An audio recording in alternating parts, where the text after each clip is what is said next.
Welcome everyone to this webinar on using batch edit checks in DFdiscover. We'll begin in about 1 more minute. Give everyone a few more chances to get connected. My name is Abby Isaacson, and I'm a data manager here at DFnet. And another programmer and data manager, Laura Joldersma, will be joining us as well throughout the webinar for questions at the end and has helped put this presentation together. Great, so we wanted to give everyone a chance to become more comfortable with batch edit checks and understand what they are, how they're used, and how they can help you with your data management activities. This webinar will be focusing more on data management rather than programming perspective. So I just wanted to refer you to the DF Explorer User Guide, Section 12, and the Programmer's Guide, Section 6, if you're interested in further details or more complex use of batch edit checks. We think of batch as a language stored in a control file that holds records to be processed and stored non-interactively by the user. It's almost a safety net of sorts for issues that are not obvious during data entry that might be skipped or missed, and that you want to check at a later time as data is being entered. So it's an unattended report. Data passes through it to apply edit checks in a non-interactive fashion. It's similar to DF Explorer in that it sits almost as a layer on top of edit checks language, which sits on top of the database server, which sits on top of the study data. And they talk back and forth to each other to execute the same edit checks that are invoked interactively through DF Explorer, but as I mentioned, perhaps were missed during data entry. Batch edit checks can be applied either to be written only in the background and not invoked in data entry in a live fashion for a site data entry user. An example is cross-plate references. If you want to make sure that if the site data entry person said ConMed page 1 is new since the last visit, if you want to actually go check to see if ConMed page 1 is in the database, you can write an edit check to run in the background in batch to check for that. You can log edit checks for review and or apply changes directly to the database.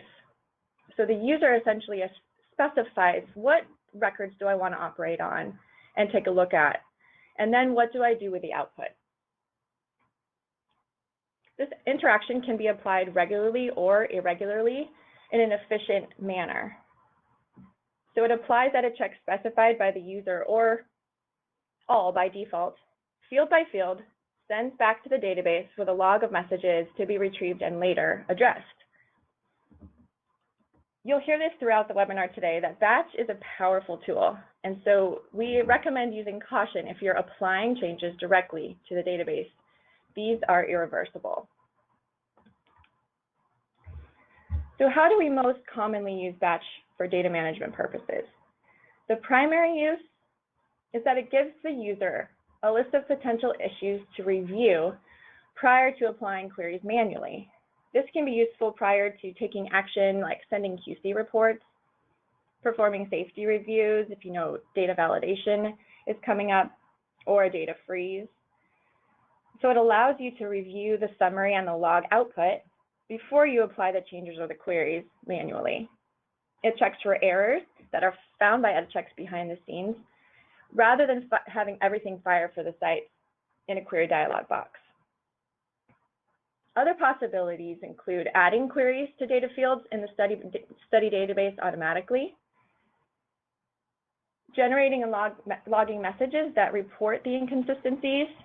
So, for example, for documentation purposes near study close, it might be nice to see all in one list some of the inconsistencies or maybe approved out of range labs that exist all in one plate, and you can have that for documentation easily listed in bulk. You can also perform exact match coding from lookup tables, and it will be kind of a theme as well. If anything requires user confirmation or intuition, batch is not the choice for you, but exact match coding would be a possibility. You can also change data values on groups of records in the database. So for example, updating lab normal reference ranges that come annually, potentially on hidden fields that exist on a CRF, you can batch apply those changes. Potentially version date fields that need to be updated at once. You could auto-populate a new variable that's been added per protocol amendment, or correct errors all at once if it was something that was discovered later and needs correcting. And finally, edit check testing. So before publishing an updated or new edit check, you can run it in batch without applying the changes to see what wants to be changed, what needs to be changed. And you can even test apply in the batch development environment without impacting the live study data. And you can run batch edit checks manually in DFexplorer, which is what we're going to focus on today. You can also use it and run it using a command line, like a cron job. And I'll explain the benefits of that later. Just keep in mind from this slide towards the end, if you've been using batch and there are reasons and uses not listed on this slide, please keep track of those and share those with us at the end of this webinar. So when to use batch edit checks? Well, regularly, and what does that mean? For data cleaning, you could use it daily, like just on a single level, like level 1 records that you want to move through your levels in the database. You could do it weekly based on tasks of various users or certain records that need reviewing. You could do it monthly for all cleaning purposes. Every once in a while, you might run batch more regularly on a few records at a time, or a few sites, or just level 1, but then every once in a while, you would want to run it on all records to just make sure nothing slipped through that you didn't address. So which edits run in batch versus interactively on the CRF? Cross-plate checks is one example. And if you're referencing log pages that exist in the database, this reduces the likelihood of the edit check failing if the reference page is missing. Potentially don't need that to fire interactively for the site. If the edit check is easy to skip or ignore during data entry, say it's hiding on a page or it's dependent on another conditionally required data field, for example, is a lab result abnormal or normal, and do you need to confirm whether an AE was completed? Those can be checked in batch if you prefer not to have that for the site. Could data related to the edit check be entered later? For example, if the site is entering data out of order, or visit dates are out of order, or maybe you discover improper CRF design or edit check language that you just want to do those checks in batch. It's easier that way. And do edit checks need to be reapplied due to study changes or applied retroactively? Sometimes there needs to be a reapplication of edit checks. Logic changes that are mid-study can take a lot of time to do one by one, but it's trivial with DF batch. And sometimes version control or errors or legal range updates, as I mentioned, can be reapplied in batch. And I'll touch on this in our tips and tricks slides at the end, but we recommend potentially distinguishing in your edit check file in the comments, just naming your edit checks that are running in batch only with an _B. That's one way that you can keep track of them and know that these are not running interactively in the database, but they will be running in batch only. So when batch won't help, you cannot use batch on level 0 records or try to change key fields. And as I've alluded to, and will continue to, that if user interaction is required, batch is probably not your solution. If it's an intuitive decision, then use the edit checks interactively. Like I mentioned, lookup tables that require visual search or confirmation or display, and DF capture. And when I'm referring to key fields, I'm meaning like the subject ID at the top of a CRF, the visit date, the visit code, the name of the CRF, those fields that live at the top of your CRF. So just a few caveats. Because it's non-interactive, this tool, the user does not have to visually confirm or cancel each action. The control file must carefully state which actions will be allowed. So this automates the running process, but not the review process. Again, use caution when applying changes directly. There's no harm in running batch without the application and just using that as a review tool. That's what we're recommending, but if you choose to apply changes, just be careful. There's no undo button. Beware of making data changes in bulk, and beware of adding large volumes of queries at once. If you are going to do that and it's justified, just make sure the sites are prepared to see that and the sponsor has approved it, of course. You just might need a little warning to see a large number of queries all of a sudden. All right, so getting started, I'm going to walk you through, if you've never created a control file or been using batch, this will give you some guidance, and bear with us if you've been using batch for a while, but this will help hopefully highlight some features that maybe you are not aware of. The first step is to create the control file in DFexplorer batch edits view. Then you'll define, through the graphic user interface, you'll define what the batch will do and which records to operate on, and if you want to place any queries. Then you will execute batch by running the control file, which will either give you the log or make changes for you. And finally, you'll have the output, which is the log file you can review, and manually apply queries if batch doesn't do it for you. And this last two steps are the repetition we recommend doing, on a regular basis based on your study needs. And you can set up a cron job for this if you want, if that's helpful. And we'll talk about tips and tricks at the end that kind of speeds the process when it's running as a cron job instead of, depending on the size of your study, it could be a very long process to do manually, so that's one of the benefits. So just a little orientation about the batch settings in the graphic user interface. In the database, this is in batch edits view, which I'll demonstrate for everyone shortly.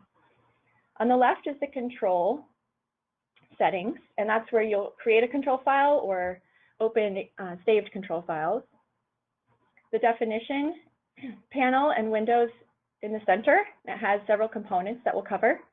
And then the output is on the far right, where you get to double click on the output and it shows you, it'll take you directly to each field, and I'll demonstrate that in a minute. Just wanted to highlight on the lower left, the orange square, that's where you actually execute batch and run the batch list. So don't miss that button. Here's a little more detail about the batch edits components. The control file, which was the far left of your database screen, is the XML file that's saved on the server or your local machine, and that contains the definitions to run one or more batches. So you can save multiple batches within a control file, or you can save multiple control files that operate on different sets of records regularly. It's easier to save and then pull those up. The batch definition contains 4 main components. The apply, which is to specify whether you're going to change the data through batch or just have it as an output so that you can review manually. The log is where you save the output file and where you record the changes that want to be made. The output data retrieval file, or ODRF, specifies whether you want to create a file that you can later open that contains the batch records task. And the criteria defines which records and edit checks to include in your run, and also how you want to sort your output. Do you want it organized by subject ID and then visit and then plate? We'll look at that in a moment. And then the batch output is a summary of the records and a list of your batch log entries. And if you've specified, it may include a batch history, which we'll talk about later. And so you can see the changes that are being requested just since the last time you ran batch, not everything all at once every time. And you, like I mentioned, you double click, it's interactive, and you can go straight to the data fields in data view from the batch output. For criteria, the default is all records at once. If you don't define anything, it will run it on everything at once. Now, that's not always recommended, as we'll talk about in a minute. It can take a long time. All right, so let's take a look at those first two components, batch and apply. You'll name your batch, and the title and description are for documentation only. They're not required. And the apply, which you use with care, can easily it can apply irreversible changes. So we recommend setting it to no apply, and then for which, and then when you see when and level, those don't matter unless you've actually applied something through the which category. So this is maybe a little extra detail, but you can actually apply changes and tell batch to validate the records to another level. And you can either choose to apply just the changes that come through, or all the output that exists on those records. Now looking at the log settings, for which you probably do, it'll be defaulting to blank here, but you probably want to mark data, query, and message. What that will give you is the language that comes in the output file.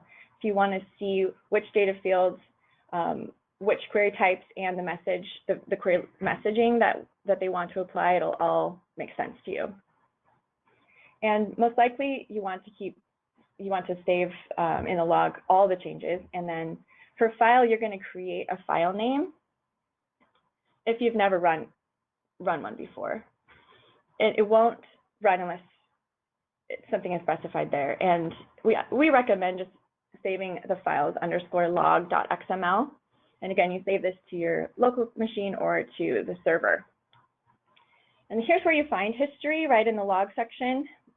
We'll mention this again later, but it separates your batch log output by your time and date. And if it's not marked, all batch entries will be grouped together, which isn't a problem, but you might be seeing some of the same things over and over if you're not choosing to, or you're not needing to correct them.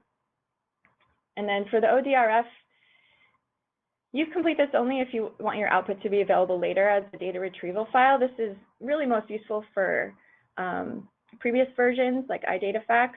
In DFdiscover and DFexplore, it creates an interactive format, so you don't really need to use the ODRF as much. It's not as useful, but if you're in the habit of using it, then you can still create that here. And then what's great about all of this batch output is you can save the log output as PDF or Excel or HTML, I believe, and create task sets to reference the records.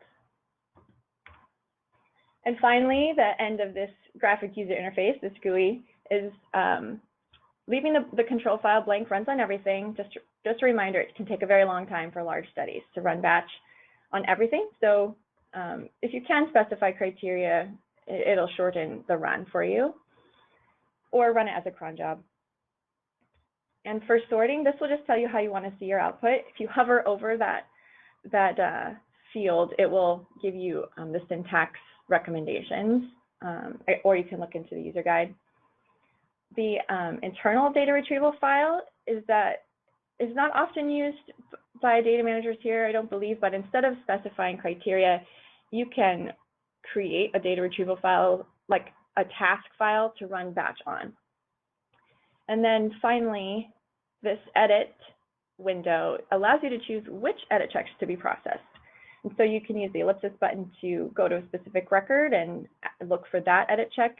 Basically, you're looking for areas in the database where something needs to have been applied or corrected and it hasn't, it's been skipped, it's still incorrect. And then by default, if you leave that blank, it'll run on all edit checks, which is our recommendation for just using batch regularly. And then you would hit run, and also it saves your settings for the next time you run as well. Okay, so here's an example. It's a lot on this slide here. It's an example of some output of what the log would look like. And you can see that there are some nested folders and some single rows that just take you to one record. And when I say that you can save the output in multiple formats, the screenshot in the center bottom shows you can save the batch log as Excel, HTML, or XML. And this interactive list takes you straight to the data. So if I were to click on row 2, it would take me directly to that record where the protocol is inconsistent with the legal range. And then I can open up, double click on any of these nested folders and open up all the issues that belong to that plate and that subject and that visit. I'll demonstrate in just a moment how you toggle back and forth between opening and closing those. And then I'll highlight this return to batch edits view that once you double click on a row, it'll take you to data view. And then how do you get back? At the very bottom of the subject binder, just as you would switch to list view, you can return to batch edits view and apply the query, return to batch edits view, click on another item, apply the query if you choose, and that's the process that gets repeated. All right, so I'd like to take a moment to open up an example database. And we are going to create a control file. And then we're also going to reuse the control file and adapt for a different purpose. So here I went very quickly there. View down to batch edits. And immediately I'm going to use this button, show batch, and that will open up the graphic user interface. You can hide that if once your output is available, you probably want to hide that so you can see all of your issues, but that's an important button to show. And I'm going to create a new control file.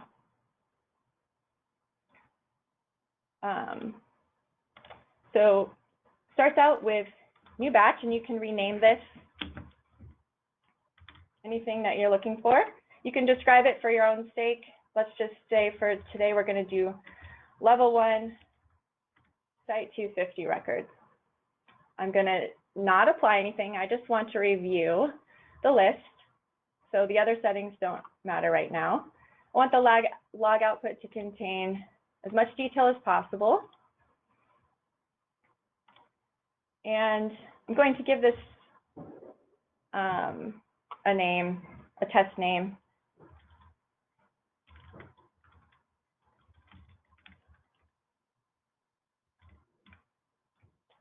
I'm not going to worry about history yet because this is the first time I'm running batch. I'm not going to worry about this data retrieval file because I have interactive functionality. If I wanted to, I could sort the data. So if I hover here, you can see I could do ID, plate, and visit. I guess I'll sort it. And then I'm going to leave any status, and I'm going to say level 1. You can use the ellipsis or just type in. You can just type in what you're looking for. And then I want to just limit it to 1 site today. And everything else I'm going to leave. And so what you would do at this point, I've already done this, but you would just save this file either on the server or your local computer. But you can run it without saving it and decide if it's what you're looking for. Oh, that's right. All right, so let's open the one that's already saved to the that I just saved as the example. And what I'm going to do now is run it. It's got the same parameters. Run the control file, and it's going to process for any amount of time. And I also had created another example here. So it'll run, if you have multiple batch lists, it'll run the most recent one. So I'm just going to run the first overall batch list. So what this output is telling me is that there were 168 log entries processed. So I'm going to go ahead and hide this batch, and I'm going to double click on that. You can either go to this drop down menu and select the current output, or you can double click on that log summary. And now I'm looking at real issues that the database wants to change for this site on all records. And I can use this icon here, which is going to toggle the tree and tabular views. So right now the default is to have nested folders. If I want to expand everything so I can see it all, I can use this icon.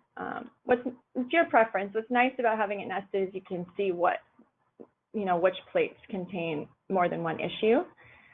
So if I were to look at this second issue here, or let's see, here's one. Let's go back to batch edits view. Okay, so here's a record where I don't have the language in front of me, but I just came from batch edits view. I'm going to go back and look at it again. This row here says because height has been completed, not done, is not expected. So somehow the site didn't get that message, and how I can trigger that is just tab off that field, and the edit check is wanting to apply the query. So I just allow that, and I manually apply the query and save the record as incomplete. Looks like there's another warning about a calculation on this record, so I can keep that in mind as I'm cleaning. And it's moving me to another record. Now this is just moving me down the patient binder, so what I want to do is return to batch edits view. And then I can work my way through this whole output and decide what I do want to apply and what I don't need to apply. So I'm going to show batch again. I'm going to close the control file, open it again, and this time I want to I wanted to adapt this, and what I did is renamed it, and I said, I want to look for one edit check only. And you can create a new batch here under the same test batch webinar is the name of this file, or you can create a whole additional option. And I don't want to apply the changes again. I leave everything kind of the way it was, but this time I'm adding an edit check. I just want to find out where there are required fields that are blank. And so you can use the ellipsis to go locate that particular edit check, or you can just type it in, because that's what I did, but you don't have to worry about capital letters or syntax or anything. So now I'm just running this second option here, and it's going to pull a smaller subset I'm expecting of records.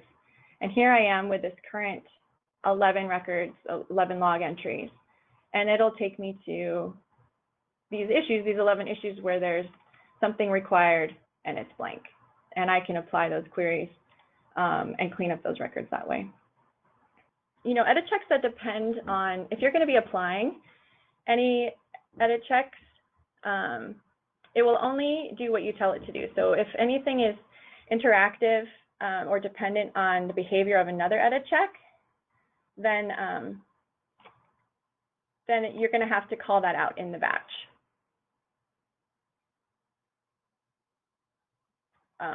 Okay, we have a request to just show that how we can double click that folder icon. Yeah, I can do that for you guys really quick for sure in the demo. Okay, I'll show you that really quick. So here we go. I can double click this folder, and this will do the same thing. So it expands everything for you with these icons here at the top. Yeah, double clicking or using these interactive icons. Yeah, we have a lot of functionality in DFexplorer, which is great. Great, thank you for that. All right, so a few more points before we open up for questions. So a little mention of history here. History I didn't demonstrate, but what would happen is if I marked it the first time that I was using it, and it stays marked for every other time. So the first time you would get everything, those 168 log entries, and then say you run it a week later with history marked, and there's only been a couple of data records entered. So there could be 0 changes since the last batch, or if you've had a lot of data entered since that last batch a week ago, it might list 24 items, or just a smaller number, and it won't give you that 168 plus everything that's new. It makes the batch review process much quicker if you're doing this regularly.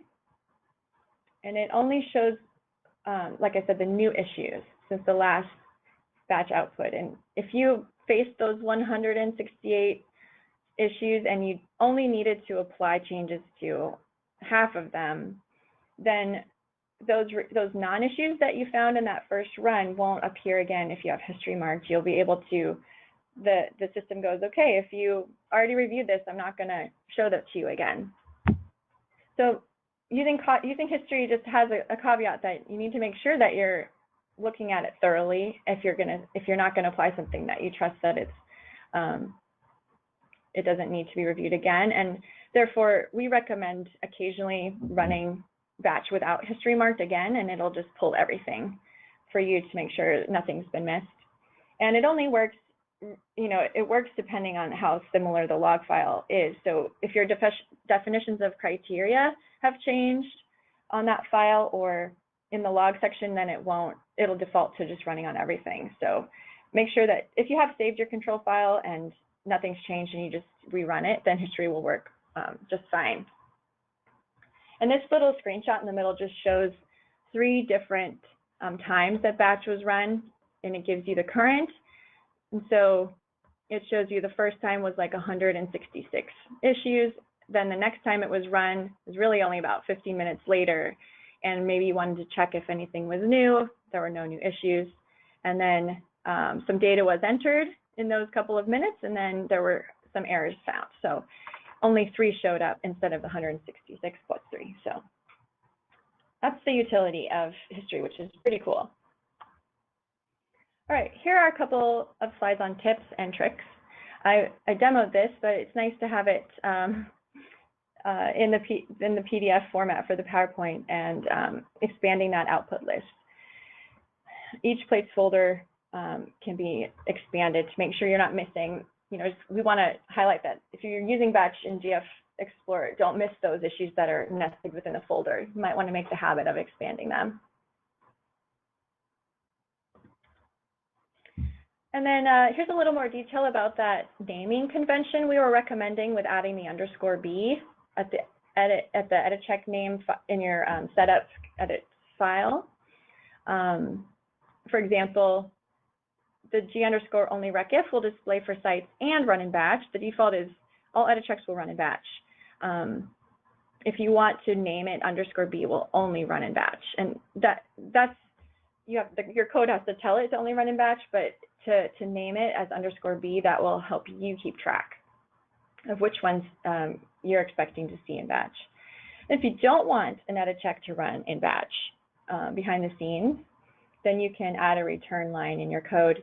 For example, maybe email notifications you don't want to go out every time you're running all of your edit checks. And then this is a separate issue in a way.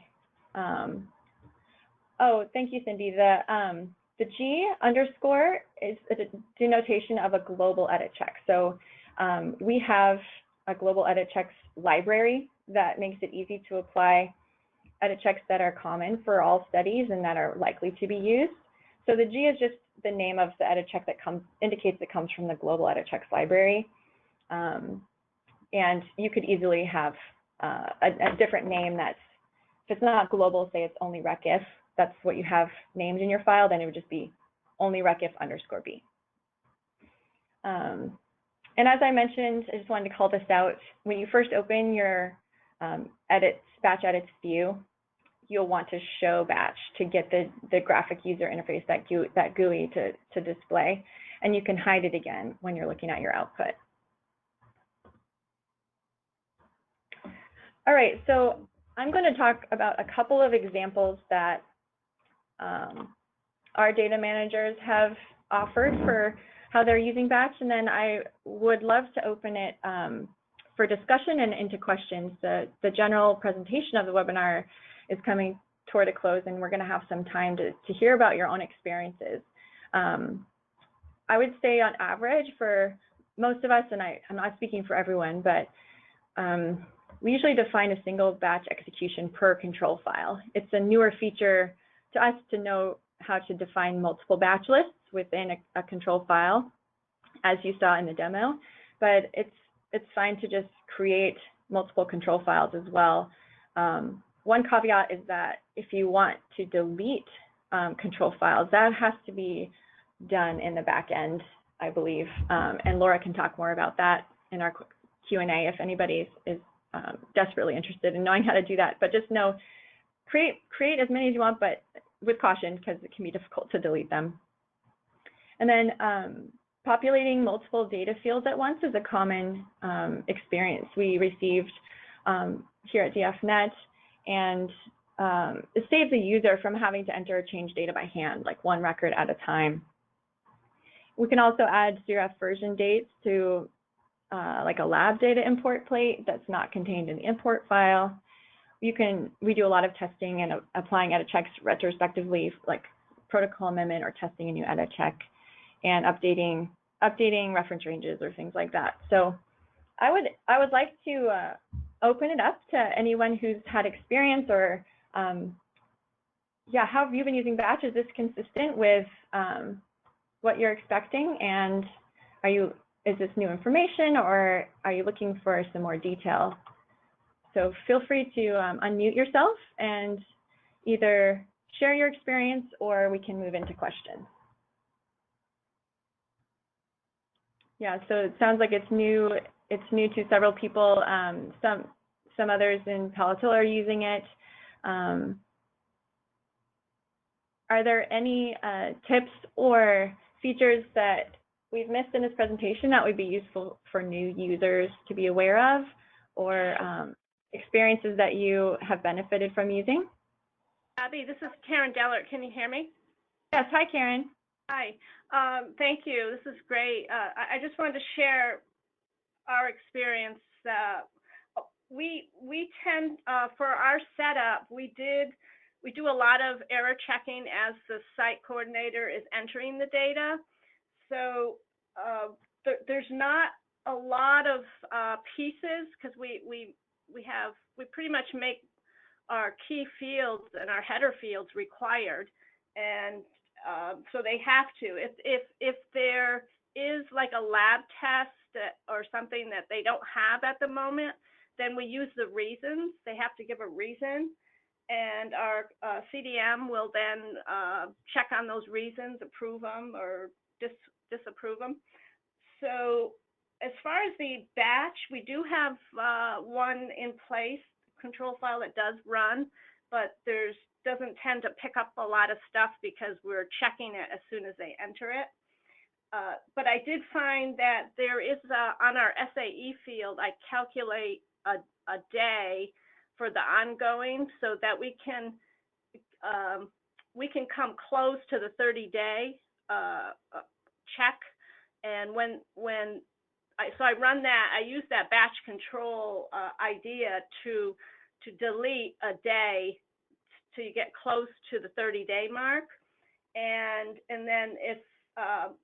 then we use that day in a task, so it'll pull up all the SAEs that are ongoing, and you have a week before the 30-day where they're required to give an update or a follow-up information. If they go past it, they get an email message saying you've gone past the 30-day mark and you got to do something.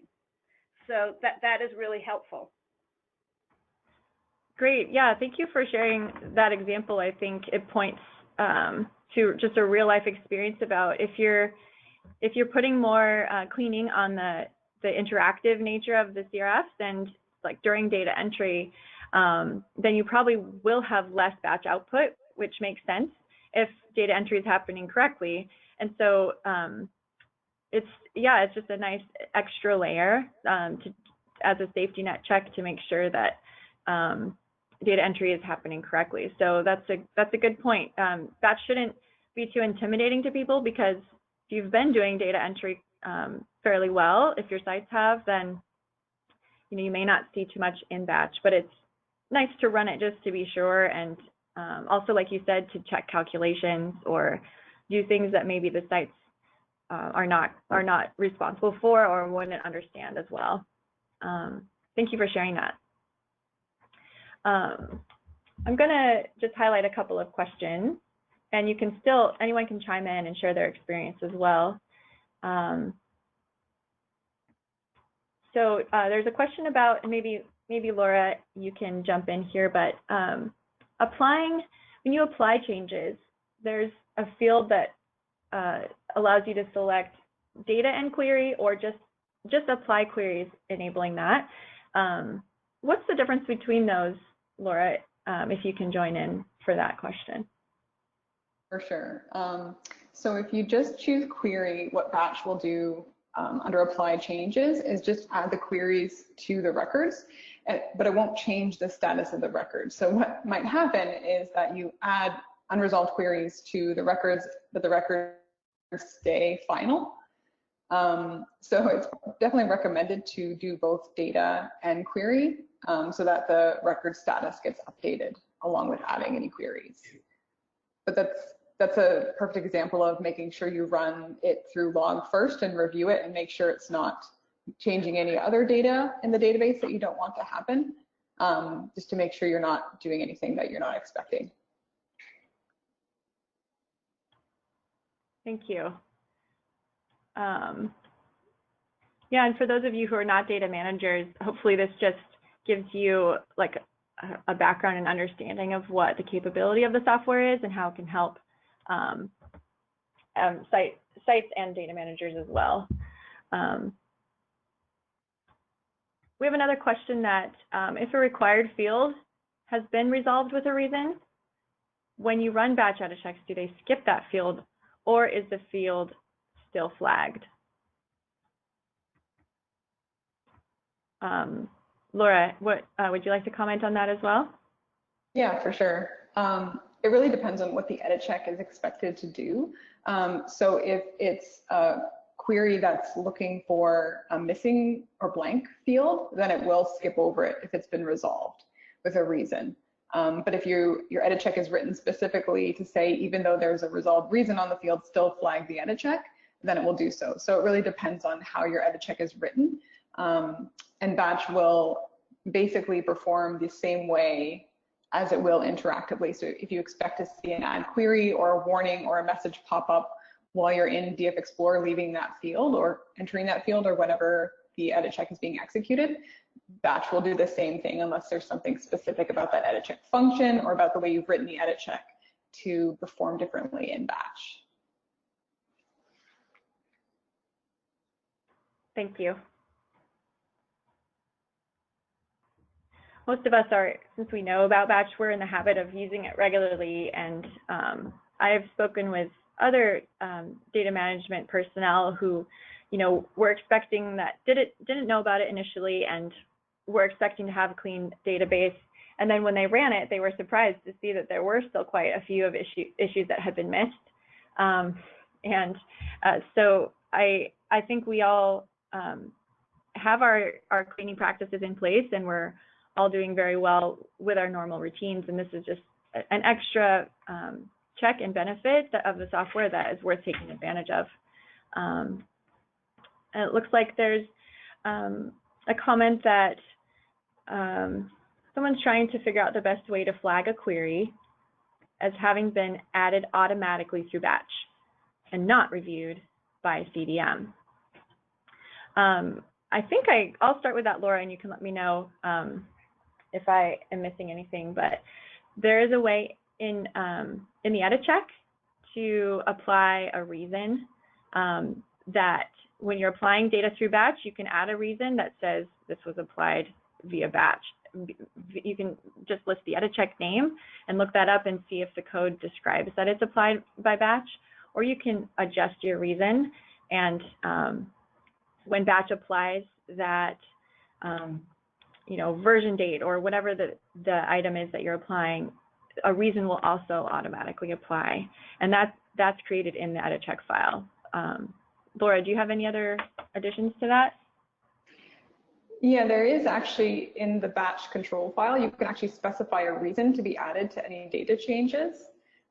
So if you recall in the demo, in the section just below the where you open the control file or save it, there's a Thanks, Abby. Yeah, just below the move to 20, there's a reason box. And so you can specify a reason in there, and that reason will get added as to any data that's changed. That's a lot easier than the edit check file. You can do it either way. It's just if you're running the batch specific, you can change the reason specific to that batch instead of specifying it in the edit check. Both ways work. Thank you. We're doing well on time. We have some more time for questions if anyone is interested or sharing their experiences. Abby, this is Edith. Can I ask a question? Go for it. If you could bring up the page that you had up before that shows what comes up when you do a successful, that one. So there's 4 columns there that are just packed with information. So I don't know if you could maybe take us through one line. Sure. And just break it down, because sometimes when you find an edit, when something pops up and you just want to confirm that you found the right thing, and it's not responding to something that you put in incorrectly, you know it's in there, just not necessarily sure how to find it. Right, so what this is telling me on the left here, the folder, is the subject ID, so subject 3. It's visit 0, which I'm guessing is screening, and plate 1. And these 2 numbers here are telling me whether it's final or incomplete and what level it's living at in the database. And then if I move over to this variable edit check, it's telling me which variable has the edit check and the name of the edit check and what the database wants to do. It wants to add a query. And so the language it wants to add is listed. And so I'm going to double click here, and it just takes me to the field. So the field, the cursor exists here in this visit date, and it's asking me to complete that. And if I were to just tab off the field, it tells me what it wants to apply. So this is what would have happened during data entry. Somehow, this record was saved with only 1 data point on it. Obviously, there's something wrong with that. So you can fix now or apply the query.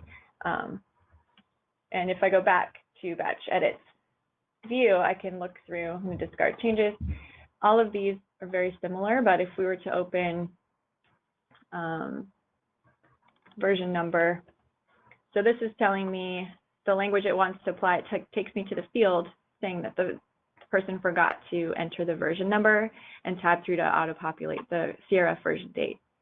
So I would fire the queries there. Because I look at it, I'm manually reviewing it and saying, yeah, that's correct. It needs to be completed. So then you would go through each one of these. Again, this is a test database, so there's not complete data everywhere. But does that make sense, Edith? Yeah, that's really helpful. Thank you. Abby, this is Karen again. I got a quick question.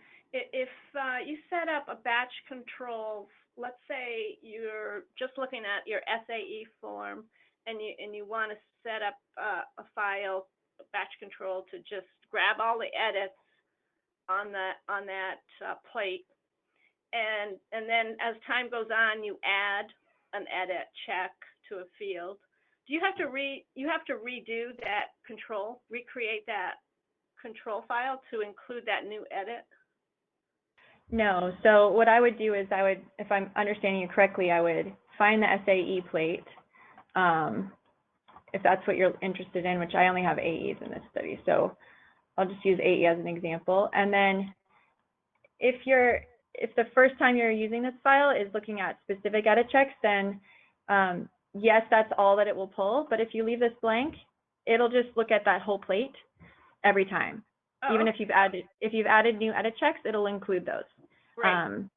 So it's only, this edit specification is only if you're looking at a specific edit check. It's like, for example, if you've added a new one, you might want to just look at how it's being applied and enter that new one here for test, during your testing, and see what it would do in the database. So you can only use that. We don't use this as often unless we're testing or trying to add a specific edit check. Yeah. Okay, thank you.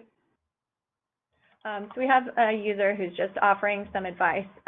Every time that they run batch, they run it twice. First, with no apply, and you confirm that everything you want to do is valid.